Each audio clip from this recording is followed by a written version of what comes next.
Good. Coach, will start with the opening statement. Well, we have a tough game ahead of us Thursday night versus a very good Texas A&M team, one of the best teams in our conference, and going to be a tough challenge to try to face. So we're going to have to work hard here in our preparation and try to lock in, focus in on what we're going to need to do to beat a very good Texas A&M team.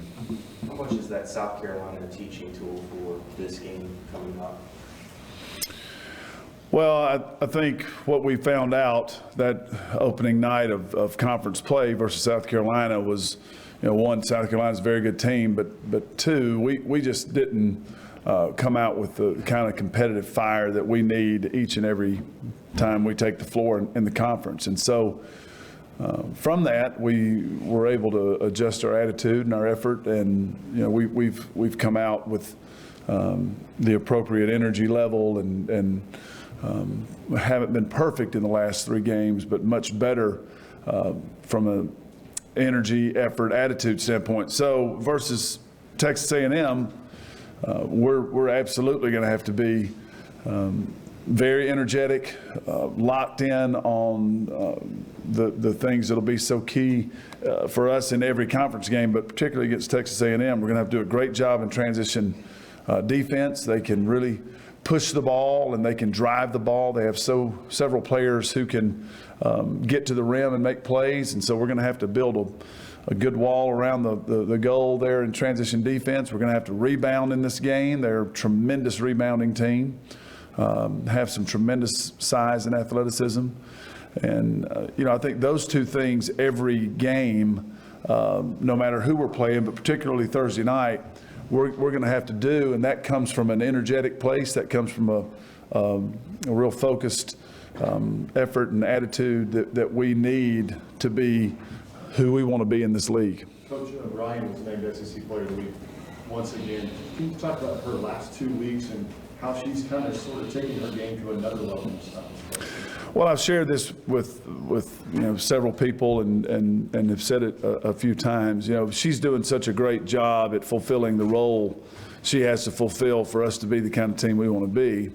And it's not the most comfortable thing for her as far as being super aggressive from a shot volume standpoint. I think she, in her freshman year, could sort of show up and see what was required of her. Macy and Taylor were such big parts of the offense and were veteran and had been in the league and knew what to do. She was trying to find her way. And, coming into this conference season, we knew that Ryan was going to have to be one of those players that stepped forward and tried to be, the best scorer on the floor in each game. And so her teammates are doing a great job of getting her the ball, of setting her up for success by screening and passing and getting an offensive rebound or getting a turnover, which creates an extra possession for us. And then she's doing a good job of really within the framework of the offense, just taking open shots. And it's nothing that looks forced or that she's doing outside the framework of the team concept. So she's just doing a fantastic job. Her teammates are doing a fantastic job. And we'll need to keep doing that in order to be the team we want to be. Sabrina practiced with the team last year, but she's still relatively new. Yeah. Now Chastity comes on board. Are you happy with the way those two have kind of blended together?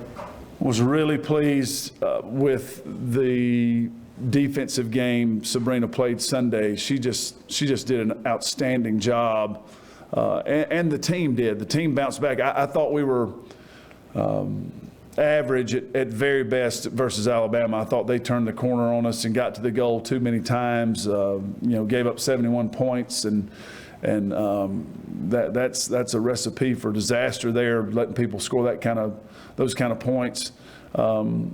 So we talked about it, and we worked not long but very hard on Saturday trying to get ready for a Florida Gators team that could do the same thing. And I thought Sabrina was one of the real standouts on defense. So that's awesome. She's doing a great job offensively with playing her role just in an excellent fashion. She's just doing a great job there. So real happy with her.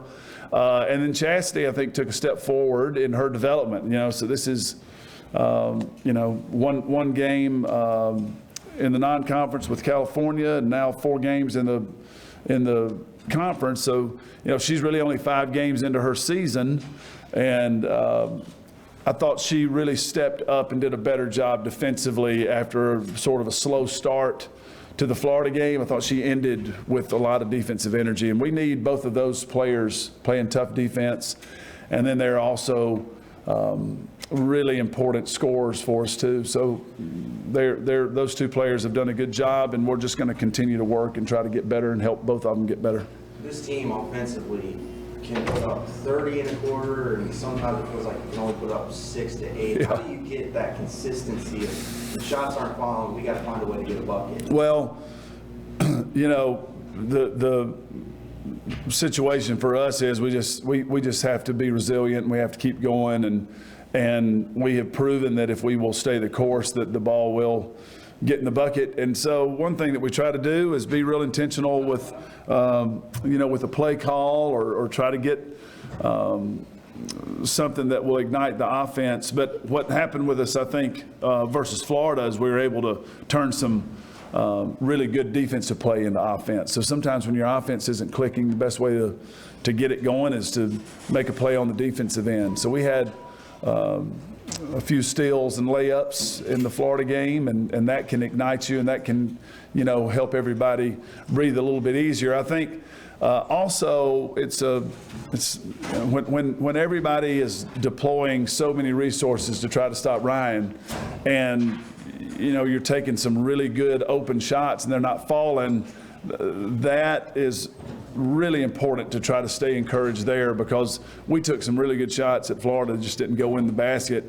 And finally, Chastity started making a couple of buckets, and I think that we were able to breathe life into the offense there. So you just need to see it go in the basket and believe that it will, and just really stay solid and don't let that get you down. So, poor, by any stretch of the imagination, poor shooting performance for us on the road, but still able to win with your defense. It was a good result for us on Sunday.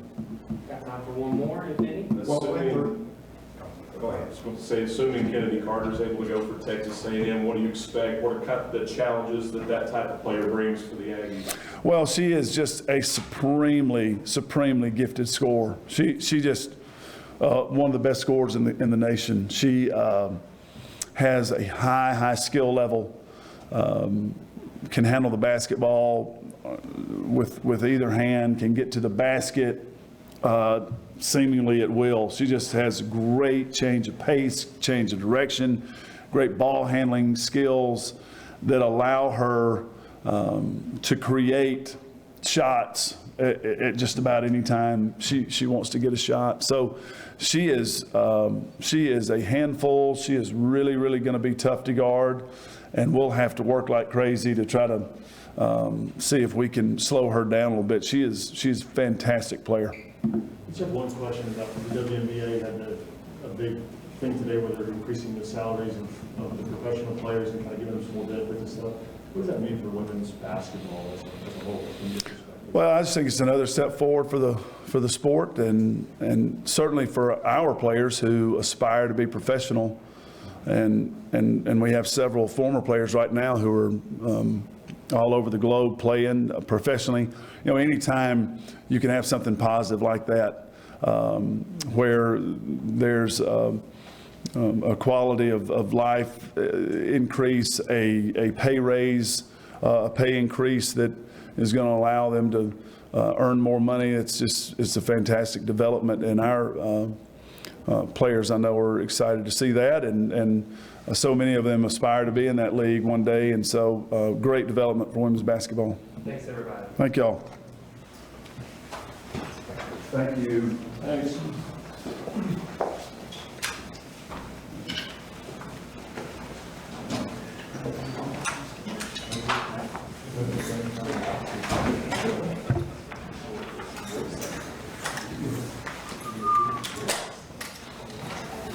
Here's one of the.